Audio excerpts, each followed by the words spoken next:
अनंत कोटि ब्रह्मांड नायक राजाधिराज सच्चिदानंद सद्गुरु श्री ब्रह्म चैतन्य महाराज की जय। श्री राम समर्थ। 29 दिसंबर। अहम भाव का विसर्जन करके हम सुख दुखातीत रहें। भक्ति का मतलब है संलग्न होना। विषय के लिए हमने परमेश्वर की प्रार्थना आदि की तो वह विषय की भक्ति हुई, परमेश्वर की कैसे होगी। अहम भाव आने पर संकल्प उठते हैं और संकल्पात्मक विषय ही मन में आते हैं। मैं का भाव रखकर परमेश्वर की चाहे जितनी सेवा करें वह घटिया ही होगी। गृहस्थी का त्याग करके बैरागी बनकर मठ स्थापित किया, लेकिन फिर मठ के बंधन में पड़ गए। भगवान को जेवर अलंकार पहना तो क्यों? इसलिए कि हमें उसका रूप अच्छा लगे। उत्तम कृत्य में भी अहंभाव कैसा छिपा बैठा रहता है देखो। सारांश, हमें अपने मैं का विसर्जन करना चाहिए। साधु कर्तृत्व परमेश्वर को सौंप देते हैं। वास्तव में हम कर्ता है ही कहां। अपने को कर्ता माने तो हमारी इच्छा के अनुसार बातें कहां होती है। लेकिन आदमी झूठ मूठ का कर्तापन अपनी ओर लेकर सुखी या दुखी होता है। अतः जिसका कर्तापन है वह उसे देकर हम सुख दुखातीत रहें। यह सब ईश्वर का है, यही सार वेद श्रुति कहते हैं। संत भी यही कहते हैं कि यह सब राम का है, वही सबका करता है। दोनों का कहना समान ही है। इस प्रकार की भावना दृढ़ करने पर सुख दुख भुगतने नहीं पड़ेंगे। मैं करता नहीं हूं, राम ही करता है कि भावना बढ़ाना ही उपासना है। मैं कुछ नहीं हूं, कोई मामूली गुड़िया हूं ऐसा माने।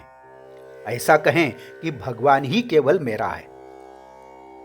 संत के पास रहने से आसक्ति चाहे पूरी न छूटे फिर भी अनजाने कम होती रहती है। अतः हम सदा सत समागम में रहें। सहवास और संगति का हमारे मन पर बहुत असर होता है। हम हाथ में छड़ी लें तो यों ही किसी को मारने की इच्छा होगी। यह हुई छड़ी की संगति। लेकिन हम हाथ में माला लें तो उससे जप ही करेंगे। माला से हम किसी को मारेंगे नहीं। हमारी पोशाक, व्यवहार, बोलने में सभी जगह संगति हम पर असर करती है। अतः हम सदा संतों का सहवास बनाए रखें। गाय जैसे बछड़े के पीछे आती है, वैसे संत नाम के पीछे आते ही हैं। वे नाम लेने वालों को खोजते आते हैं और उनके पीछे पीछे भगवान तो आएंगे ही, यह बात पक्की है।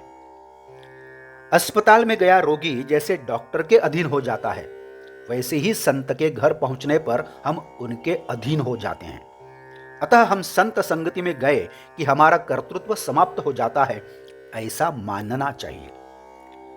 सत्संगति से साधक का विकास होता है।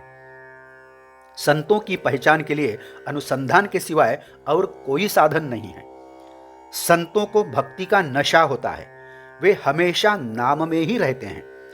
संत भगवान के सिवाय अन्यत्र कहीं रहते ही नहीं हैं, इसीलिए वे संत बने हैं, अर्थात देवता स्वरूप बन गए हैं। भगवान का नाम सिद्ध कर देना ही संतों का संसार पर बड़ा उपकार है।